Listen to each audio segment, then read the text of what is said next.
Por conta do mês das mulheres, né?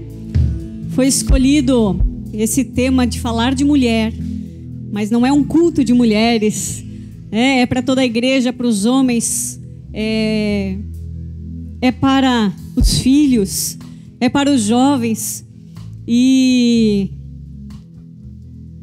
vamos falar assim, a mulher da Bíblia, né?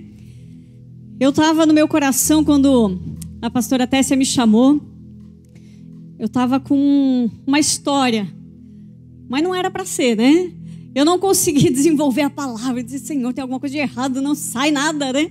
Aí chamei a pastora Tessia e disse, pastora, preciso trocar. Não vai. Por quê? Porque como é bom a gente não se prender aos padrões e ouvir a voz do Espírito Santo. E eu desejo que você seja muito abençoado. E a palavra que eu separei aqui está no livro de 1 Samuel, capítulo 1. Nós vamos ler um pouquinho. 1 Samuel, capítulo 1, no versículo 10 até o 17. E depois a gente vai ler o 24 ao 26. A gente vai pular um pouquinho, mas essa é a história de Ana. Uma mulher que ela ficou anos esperando por um filho. E se nos dias de hoje, para quem deseja ter um filho, faz tratamento, busca soluções, muitas vezes é a família toda se envolve, é uma dor, é motivo de oração incessante, né, de choro muitas vezes. Naquela época era muito pior. A pressão da sociedade e não era o plano de Deus, mas se a mulher não podia ter filho, o marido podia ter outra esposa que gerasse filhos, para gerar descendência. Olha a sacanagem. Aí teve ela não gerava, Ana. Dizem os estudos rabínicos que ela ficou esperando por 19 anos até ter o filho, até viver o milagre. Mas aí, até então, ela entregou o marido para outra que gerava filhos. E aí virava aquela rixa, aquela coisa, né? Então nós vamos ler aqui. E eu quero que nessa manhã você tenha o teu sentimento ajustado, como foi o sentimento de Ana. Amém? Porque Ana teve que ajustar o sentimento de algo que ela desejava muito. E é o que nós vamos fazer hoje aqui. 1 Samuel, então, versículo 10 diz assim: E com a alma amargurada, chorou muito e orou ao Senhor, e fez um voto dizendo: Ó Senhor dos exércitos, se tu deres atenção à humilhação da tua serva, e te lembrares de mim, e não te esqueceres da tua serva, mas lhes deres um filho, então eu o dedicarei ao Senhor por todos os dias de sua vida, e o seu cabelo e a sua barba nunca serão cortados. Enquanto ele continuava a orar diante do Senhor, Eli observava sua boca. Como Ana orava silenciosamente, seus lábios se mexiam, mas não se ouvia sua voz. Então Eli pensou que ela estivesse embriagada e lhe disse: Até quando você continuará embriagada? Abandone o vinho. E Ana respondeu: Não se trata disso, meu senhor. Eu sou uma mulher muito angustiada. Não bebi vinho, nem bebida fermentada. E eu estava derramando minha alma diante do Senhor. Não julgues a tua serva como uma mulher vadia. Estou orando aqui até agora por causa de minha grande angústia e tristeza. E ele respondeu: Vá em paz, e o Deus de Israel lhe conceda o que pediu. Agora no versículo 24, depois de desmamá-lo, levou o menino, ainda pequeno, à casa do Senhor em Siló. Da cidade onde eles estavam, Ramataim, a Siló, mais ou menos 30 quilômetros caminhando, tá? E eles levaram, então, ela levou o filho, né? Com um novilho de 3 anos de idade, uma arroba de farinha e uma vasilha de couro cheia de vinho. Eles sacrificaram o novilho e levaram o menino a Eli. E ela disse: meu senhor, juro por tua vida que eu sou a mulher que estive aqui ao teu lado, orando ao Senhor. Eu vou ler o 27 aqui. Este menino que eu pedia, o Senhor concedeu-me o pedido. Amém? Glória a Deus. Ana no hebraico significa agraciada, cheia de graça. E ela desejava muito ter um filho. Ela queria muito gerar, né, ter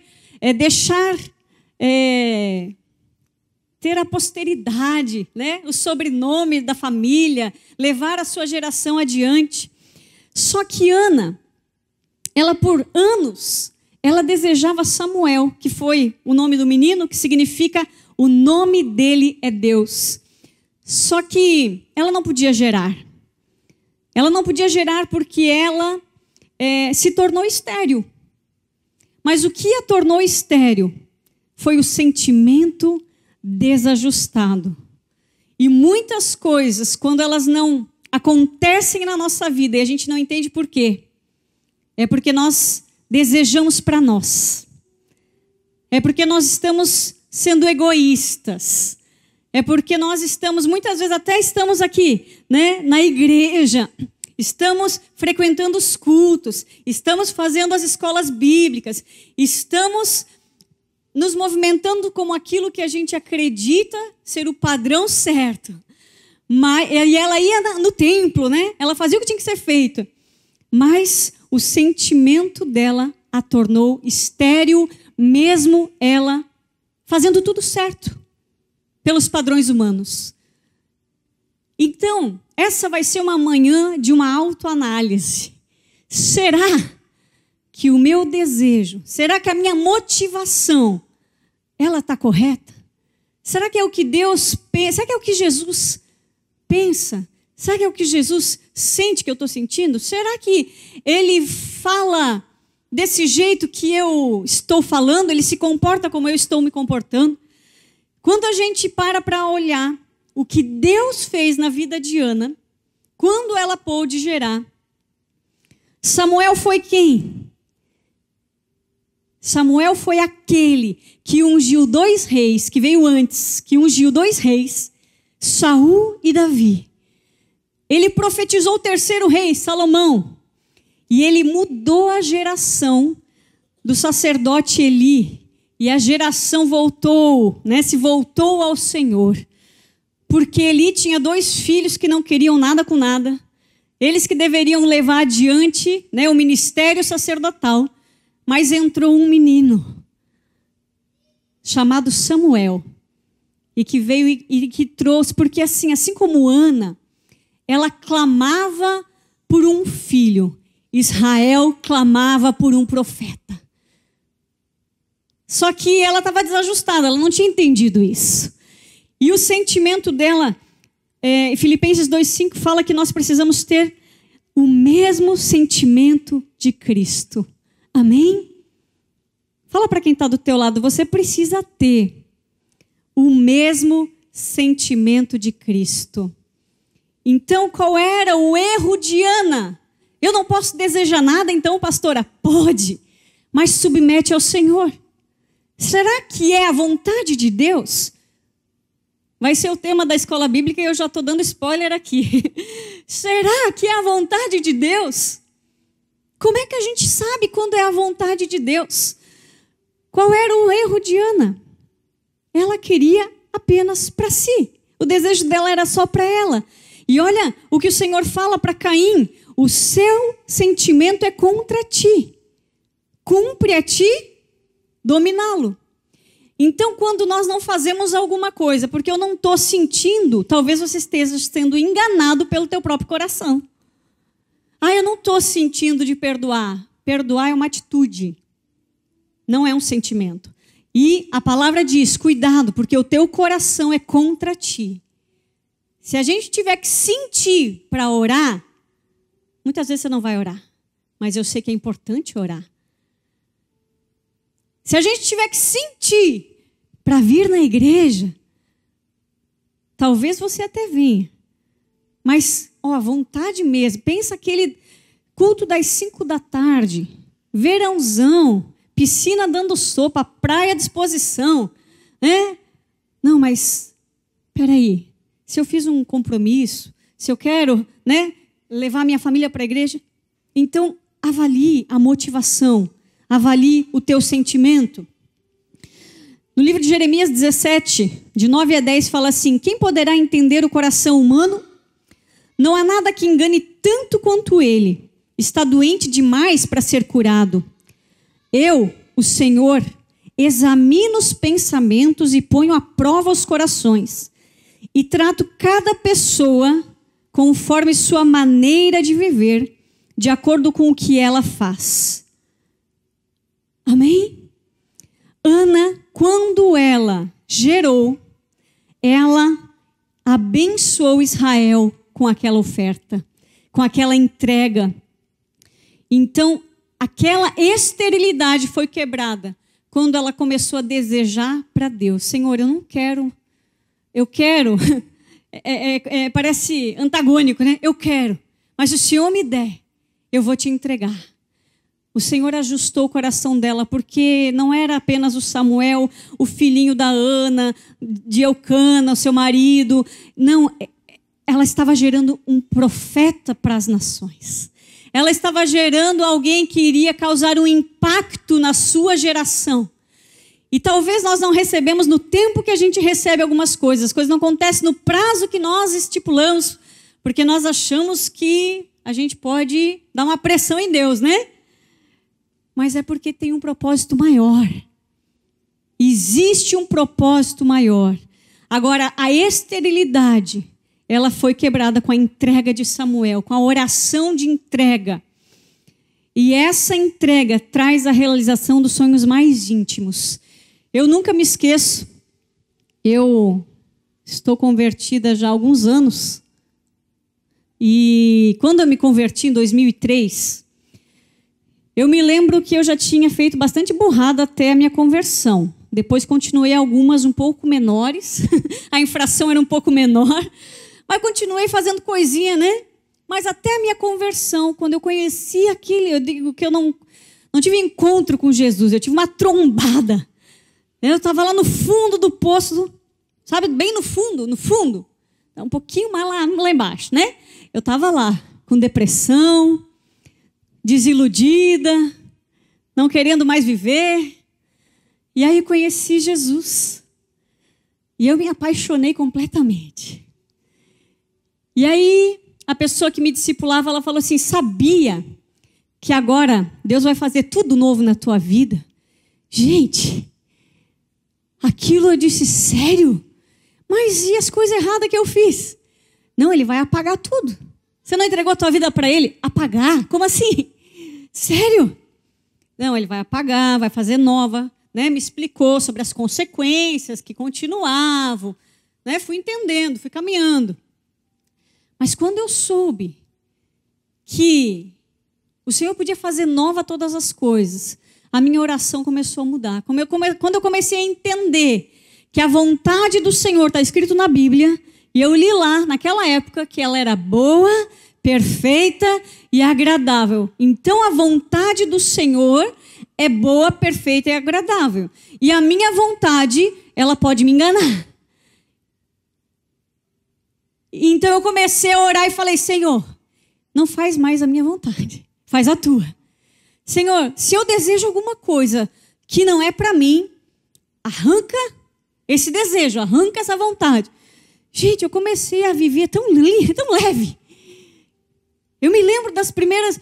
eu queria tanto uma coisa, daqui a pouco eu olhava aquilo, não tinha mais graça. Deus esvaziou, porque era o meu coração me enganando. E eu comecei a ter experiências. E isso não é só para quem se converte, isso é para quem também caminha com Jesus há muito tempo. De nós orarmos assim: Senhor, eu entrego isso. Isso está impedindo. Talvez eu estou desejando errado, não estou sendo humilde o suficiente, meu ego está muito... né? Que esse é o grande problema. Ontem nós estávamos conversando, eu e meu esposo, aí uma pessoa, né, perguntou: como é que eu faço para começar um negócio? Como é que eu faço para começar um negócio do jeito certo? E aí nós estávamos conversando, aí chegamos a uma conclusão, que o primeiro passo para o negócio dar certo é você matar o seu ego. Amém? O primeiro passo para você viver uma vida de santidade é matar o seu ego. O primeiro passo para você ser um filho de Deus, assim como nós oramos por essa criança aqui, se tornar um grande homem de Deus, uma grande mulher de Deus, mata o teu ego. Porque ele vai querer te colocar em encrenca durante toda a tua caminhada de fé. A soberba, né? O ego.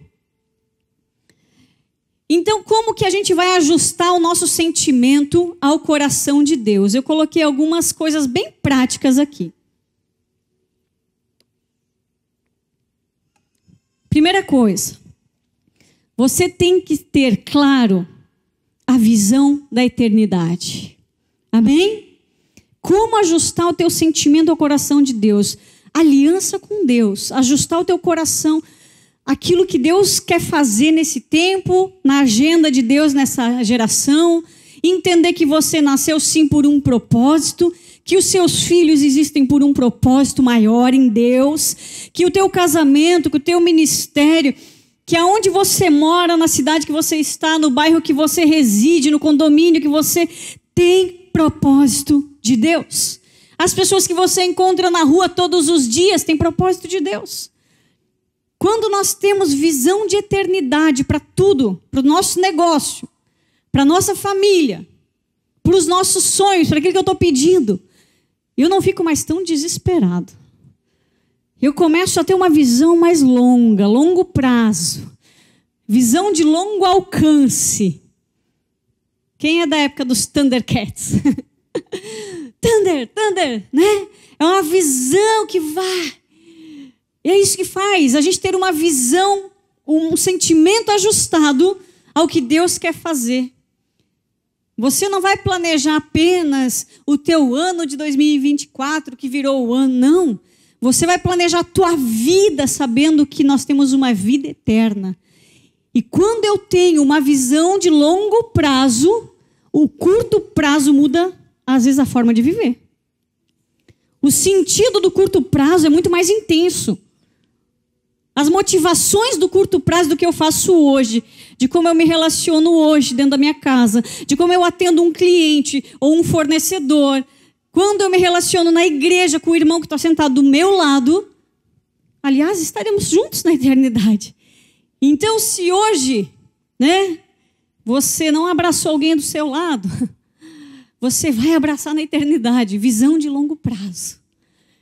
Ter essa visão alinha o nosso sentimento ao coração de Deus. Como saber a vontade? Alinha o teu sentimento ao coração de Deus e tem essa visão. Segundo, nós precisamos de novos posicionamentos. Quem nunca ouviu aquela frase?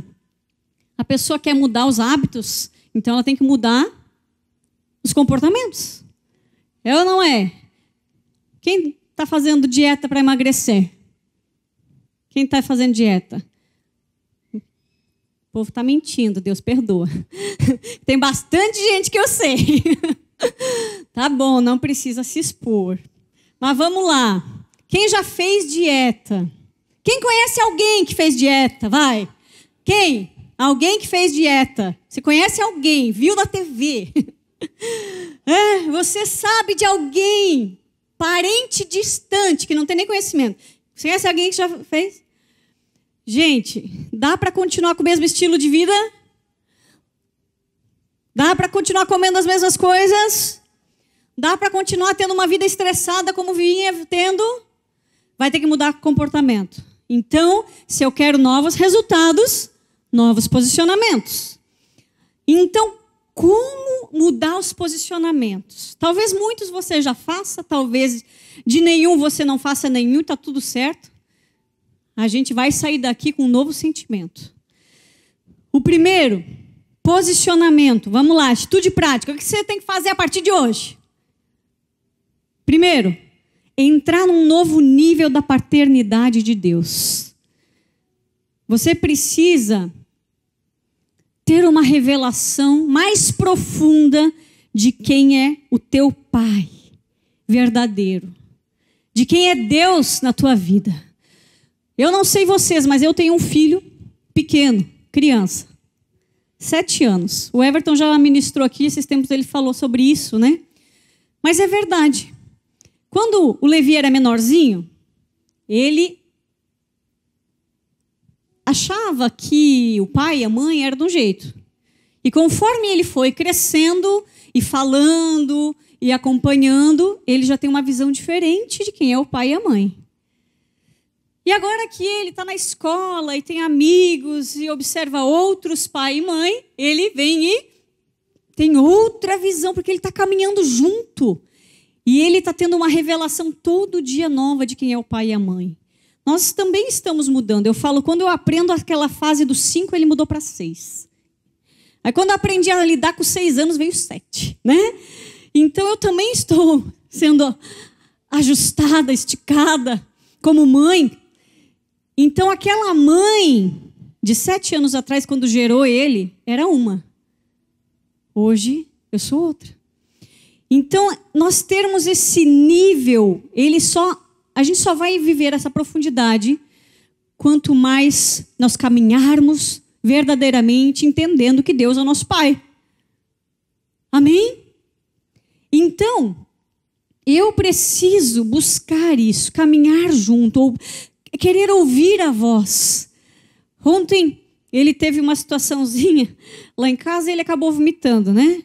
Comeu demais, depois foi brincar de luta com o pai, chacoalhou, virou um shake, veio para fora. Aí ele dizia assim, vocês são os melhores pais e mães desse mundo.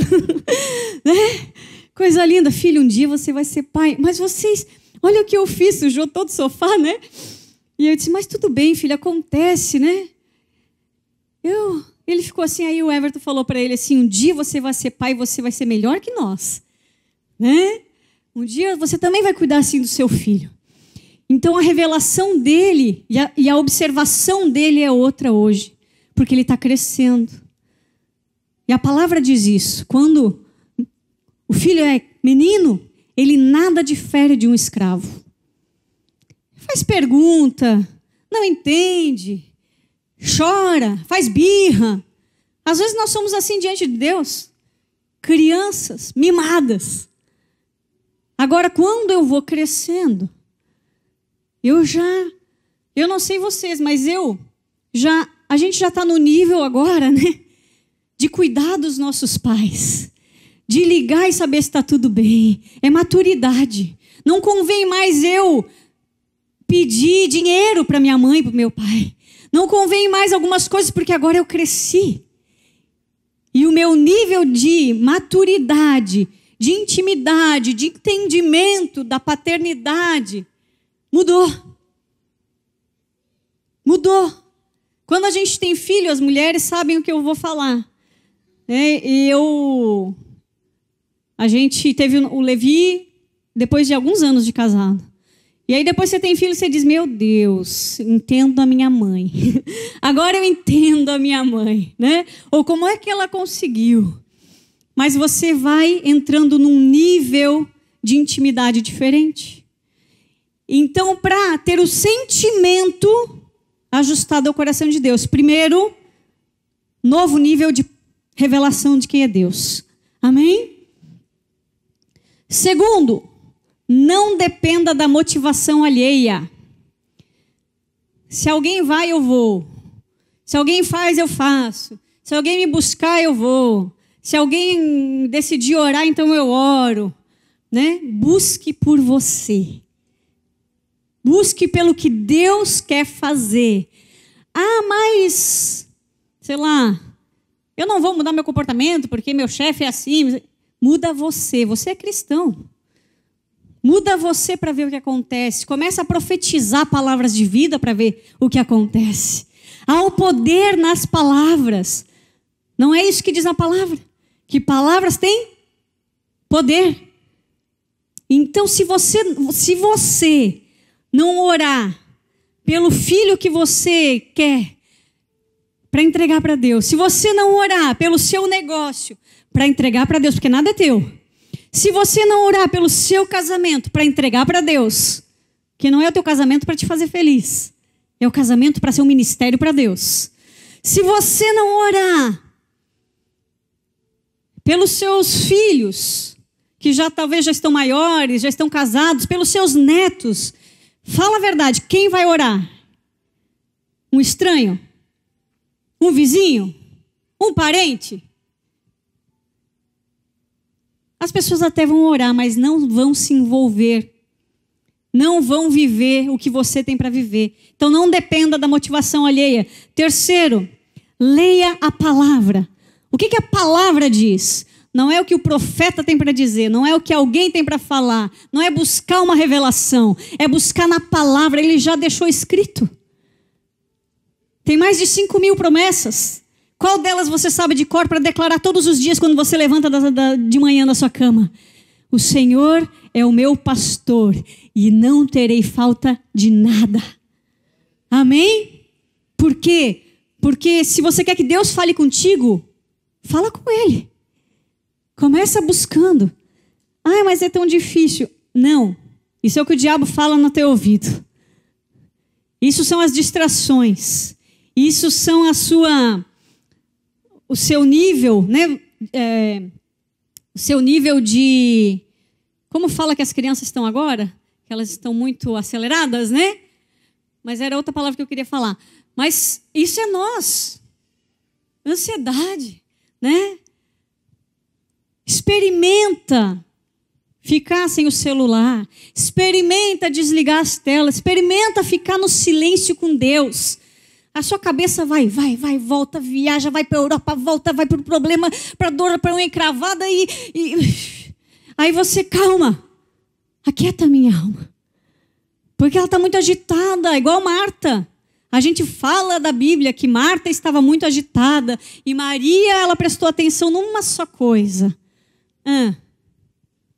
Fosse nos dias de hoje, estava ali, ó, tudo na volta de Jesus com o celular na mão. As pessoas vêm para a igreja e olham para o celular. É ou não é? Elas sentam na mesa com o celular, porque não dá para ter 1 hora de refeição olhando nos olhos mais com a família. E aí você quer que Deus faça algo, se você não muda os seus comportamentos. Simples. De relacionamento. De intimidade. De ganhar o coração dos filhos, do marido, da esposa. De perguntar como é que foi a semana. De perguntar quais são os teus medos. A gente não fala, a gente não faz mais diálogo dentro de casa. É ou não é? A maioria dos problemas hoje é por falta de comunicação. Inclusive com Deus. Deveria começar primeiro com Ele. Então aqui tem um concerto hoje. A gente vai começar primeiro se comunicando com Deus bem. E aí depois vocês vão ver tudo que Deus vai fazer dentro da tua casa. Tudo que Deus vai fazer nos ambientes que você estiver. Tudo que você fizer lá no seu trabalho. Que começa mudando a comunicação com Deus. Vai mudar a comunicação com o que é externo. Quarto, busque uma promessa para você viver. Ah, Deus, eu tenho uma palavra. Quem já recebeu uma palavra de Deus? Levanta a mão aí. Levanta, bem alto. Não esquece dela. Porque o diabo, no dia mau, ele quer que você esqueça. E quem não tem, que não levantou a mão, busque saber qual é o que Deus tem. Isso só é intimidade. Eu e o meu marido estamos casados há 19 anos. Eu já sei, pelo olhar dele, o que ele quer dizer. Quem é casado e sente isso assim? Por quê? Intimidade. Então, quando eu tenho essa intimidade com Deus, o primeiro passo lá de você ter um novo posicionamento para alinhar o teu coração, você vai saber o que Deus quer. Basta olhar para Deus, basta pegar a Bíblia, basta alguém abrir a porta, um ungido de Deus, falar alguma coisa, você, caiu a ficha. Não vai precisar de cutucada, né? Não vai precisar. É olhar, já entendi. Já sei o que quer dizer. Já entendi, Senhor, me perdoa. Seja intencional no cumprimento do propósito. Que Deus falou para você, seja intencional. Persiga o propósito de Deus. Mas eu estou precisando casar. persiga o propósito, o casamento vai estar no caminho. Se há algum propósito maior, e que há para todos nós, ninguém nasceu por acaso, mesmo aqueles que não foram planejados, desejados, mesmo que você veio de uma história difícil, Deus sonhou com você. Deus sonhou. E olha que demais, Ele não sonhou com você para você fazer muitas coisas, como no louvor hoje falamos, para ser famoso, para aparecer. Não. É você, através de você e até a eternidade. Amém? É através, nós todo mundo cumprindo o propósito para chegar no alvo. Mas a gente se distrai muito. Então seja intencional. Peça as coisas certas. Tiago 4, versículo 3 diz: pedis e não recebeis, porque pedis mal, para gastardes em vossos próprios deleites. Aqui a gente lembra de Ana. Pedi e não recebeis, porque pedi mal. Aqui está a resposta. Por que ela não gerava? Estava desajustado. Era para gastar no próprio deleite. Era para satisfazer, talvez, o seu ego. Era para provar para a Penina, sua rival, a outra esposa, que ela também podia. Quantas coisas nós não vamos lá e compramos para mostrar para as pessoas que a gente também pode. Será que era Deus? Não.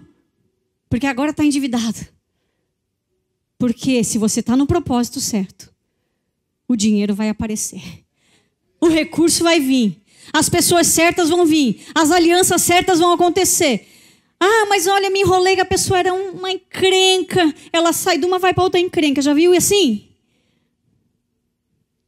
Por quê? Não mudou, não teve novos posicionamentos. E é de encrenca em encrenca. Né? É de trabalho ruim em trabalho ruim. E só muda o endereço.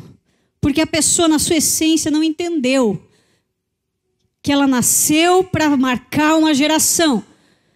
Ontem nós falando, né, sobre essas questões de negócios e tudo, ainda a gente estava falando sobre as crenças, né, das pessoas, e uma cultura de muitas igrejas por muitos anos, né, que era importante você não ter muitos bens. Não deveria, né? E hoje nós entendemos, gente, o que eu tenho não é meu, é de Deus. O que eu tenho serve o propósito, serve as pessoas. Então está tudo bem você ter. Quando a gente olha, Abraão era rico, Isaac era rico, Jó era rico, quem mais? Salomão, meu Deus. Aí quando chegou agora, 2024, nossa geração, você tem que ser pobre. Agora você vai deixar passar a oportunidade? Não. Nós nascemos por um propósito. Não estou falando que todos vão ter. Nós precisamos ter o suficiente para cumprir o propósito. E às vezes nós somos julgados pelo que temos. O que também é um erro dessa geração. Né? Não é pelo que temos, mas é por quem estamos nos tornando. Quem estamos nos tornando? Por quem estamos representando? Quando, de repente, eu tenho algumas coisas, se Deus permitir. Então, não se afaste dessa verdade. Tudo tem propósito. Então, peça as coisas certas. Porque se você pedir as erradas, se você tê-las no tempo errado, se você tentar com a força do teu braço, pode dar muito errado. Sabe aquela criança com 16 anos que já quer dirigir? Mas é só com 18? Sabe aquele menino de 10 que já quer dirigir? Se entregar um carro na mão de uma criança. Ah, mas ele merece. Merece? Mas não é no tempo certo. Então Deus sabe o tempo certo de fazer você gerar o que você deseja gerar para Ele. Amém? Em último lugar, de novos posicionamentos. Ore e jejue. Armas espirituais.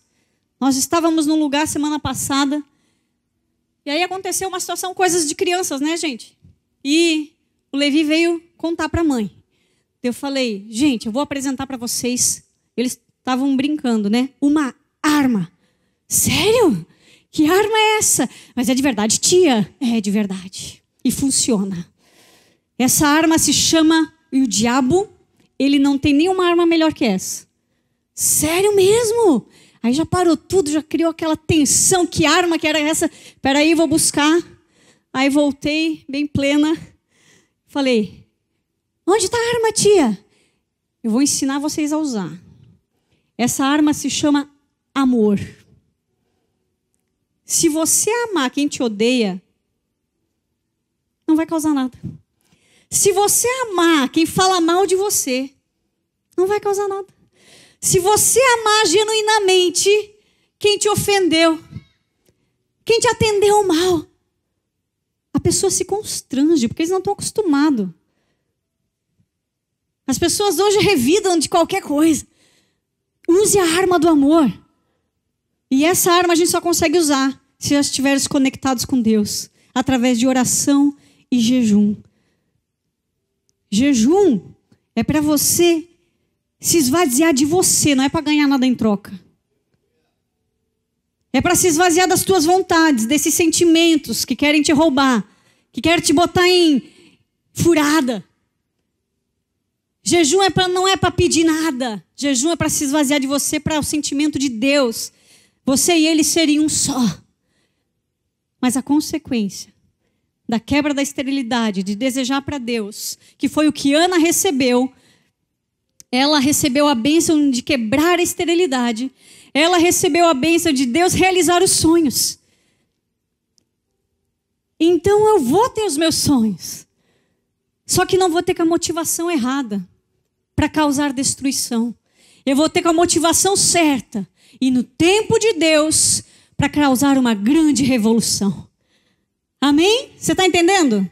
Todos estão entendendo? Então, a bênção dessa entrega, desse sentimento ajustado, foi a quebra da esterilidade. Foi Deus realizando os sonhos. Porque tudo que o nosso coração sonha, quiser anotar, frase de Instagram, tudo que o nosso coração sonha, quando desejamos para o Senhor, Ele realiza. Amém? E Ana viveu também a bênção da multiplicação. Ela entregou Samuel. E ela já estava felizona agora. Já mudou o status. Porque quando ela saiu lá da oração, que Eli a abençoou, ela voltou para casa. Eles tiveram lá, né, um momento íntimo. Mas ela já saiu do templo com um rosto diferente. Muda o seu rosto, amém? Muda seu semblante. Porque o que Deus vai fazer é muito maior daquilo que você está pedindo. Que aquilo que você acha que acabou o mundo, caiu o meu chão. Deus, Ele é Deus de amor, amém? E Ana teve mais 5 filhos. Olha que interessante. Ela entregou Samuel, ela não sabia se ela teria mais filhos. Deus não falou para ela, olha, pode entregar esse, porque, né? Sabe criança quando fala assim, filha, agora pode doar esse aqui, filho, mas o que eu vou ganhar outro igual? Né? Tem outro em troca, qual é? Criança quer negociar, lembra? Da imaturidade. Não, Ana já estava madura nesse momento. Ela fala, Senhor, toma, está tudo bem se o Senhor não me der, mas foi aí que Deus fez. Não é assim? Olha que maravilhoso. Eu estava tão decepcionada, eu estava tão triste, eu estava tão depressiva. E aí eu conheci Jesus e eu falei, Senhor, olha, me deixa solteirona. Eu não quero casar com ninguém. Isso eu. Tá tudo bem. Eu vou te servir todos os dias da minha vida. Eu quero fazer isso, eu quero fazer aquilo. Eu tinha ido para o convento, só para lembrar um pouco antes. Então eu sempre quis, né? Eu sempre desejei ter uma vida com Deus, mas eu não conseguia, não era de dentro para fora. Sabe quando é de fora para dentro? E aí a minha mãe, o sonho dela era ter sido freira. Daí eu falei, nossa, vou realizar o sonho da mãe, né? Vou ser íntima aqui, ó, de Jesus. E aí fui para o convento aos 13 anos. voltei decepcionada, outra história para outro culto, para você vir no outro culto que eu contar o resto da história. Mas eu já estava lá, nesse momento, já tinham se passado os anos, já tinha dado as cabeçadas da juventude. E aí eu conheci Jesus e eu disse, eu não quero mais ninguém. Eu fiz a oração como Ana. Tá bom, não quero ninguém. Se é para me atrapalhar, se é para mudar... Não, eu quero viver para ti, Senhor. A minha vida consagro a ti. Aí a gente foi num evento, e ele ficou olhando para mim. E até hoje ele fala que eu olhei para ele, mas não foi. E ele ficou olhando para mim. Quando eu estou com o microfone na mão, eu conto a minha versão. Quando ele tiver com o microfone na mão, ele conta a versão dele. Mas a gente se ama assim. Mas ele disse que eu olhei, e não é verdade. Ele olhou para mim. Ele olhou para mim. E aí, eu disse, Senhor, eu não tinha orado? Tá tudo bem sozinho. Ele vem conversar comigo no final do culto, né? Tocava rock, gospel, claro, né, gente? Nós já estava tudo certo agora, já estava procurando o lugar certo, novos posicionamentos e tal, entendeu? E aí eu estava tão bem, tão feliz. E aí apareceu o Everton na minha vida e me fez repensar. Fui orar de novo. Eu disse, Senhor, se for ele, coisas da imaturidade, não precisa fazer assim. Mas era assim que eu entendia na época. Mas esses tempos o pastor Luiz pregou sobre isso, né? Falei, Senhor, se ele é um homem para casar, se é o que o Senhor tem para mim, faz ele me ligar agora. Tá bom. Coisas que acontecia. E o Senhor foi confirmando. E a gente tinha tanta certeza. Não recomendo isso também. Mas a gente noivou, namorou e casou em 7 meses. Estamos 19 anos casados, né? Porque quando é de Deus, quando o sentimento está alinhado. E eu lembro de orar e falar assim, Senhor, eu não quero alguém. Na época, gente, não tinha iPad, celular, só assim, né? E diferente de mim, eu não nasci num lar cristão. Então, eu tive que abrir atalho para todo mundo. Foi difícil. O Everton já vem de família cristã. Teve seus perrengues pela religiosidade, quis largar tudo. Mas eu lembro na minha oração, eu falava assim, Senhor, eu quero alguém que saiba a Bíblia, que conhece a Bíblia, que ore, que jejue e que ele também se ajoelhe na sala da nossa casa para a gente orar pela família e que ore de mão dada na hora da refeição, as minhas orações. Porque esse era o padrão do homem que eu queria, né? Não era fácil para atender as exigências, né? Eu falei, já que ele pode me dar tudo que eu quero, se tiver alinhado, vai vir desse jeito. E aí comecei a orar que era assim que eu queria, que disse, nananã. Aí nós fomos orar, fomos num restaurante, ele, vamos orar. Eu disse, no restaurante? Eu só orava em casa. Meu Deus, é homem de Deus mesmo. Né? E as coisas iam, eu disse, Senhor, é isso. Amor, onde está tal coisa na Bíblia? Hoje é fácil, você vai no celular, né? Mas na época ele dizia, tá lá, tá. Eu, 2 Reis, 1 Reis, achava. Eu disse, meu Deus, é ele. Deus trouxe perfeito, como eu tinha orado. Só para ilustrar que a oração tem poder. A oração tem poder. Então, se você quer ajustar os teus sentimentos, se você não quer mais cair nos mesmos erros, se você está vivendo uma vida de esterilidade, e não é maldição hereditária, pronto, falei, né? Não é. Eu aprendi, e a Bíblia revela. Espera aí, eu aceitei Jesus? Ele se entregou para mim? Então, ele quebrou toda a maldição. Ele quebrou toda a maldição sobre a minha vida. Então não tem. Eu posso repetir padrões se eu não tiver consciência do que os meus pais faziam, porque eu vivia naquele ambiente. Agora, a partir de mim, isso não acontece mais. Porque eu sou santo. Amém? Então, o que acontece de errado na sua vida não é culpa dos seus pais, não é culpa da sua avó, do seu avô, não é culpa da história que você viveu. É responsabilidade, nem é culpa agora. É responsabilidade sua viver o plano perfeito do Senhor para os teus dias. Amém? Vamos lá. Nós precisamos da graça. E eu já vou terminar. E nós precisamos da misericórdia. Amém? O pastor Natan falou aqui tanto de graça na hora da oferta. E eu amo essa palavra. Ela fala muito comigo, a graça. Eu nem merecia, mas Deus fez. Eu nem tinha capacidade de estar em alguns lugares, mas Deus faz. É graça de Deus. E eu preciso todos os dias entender que é graça e misericórdia. Então, graça, como foi explicado, é receber o que eu não mereço. Mas a misericórdia é eu não receber aquilo que eu merecia. Então, o Senhor trabalha com a gente aqui, ó, graça e misericórdia. E eu preciso louvá-lo em todo o tempo. Amém? Porque eu recebo porque eu não mereço. Mas eu também não recebo algumas coisas que eu merecia pela misericórdia. Olha que maravilhoso que é andar com Deus.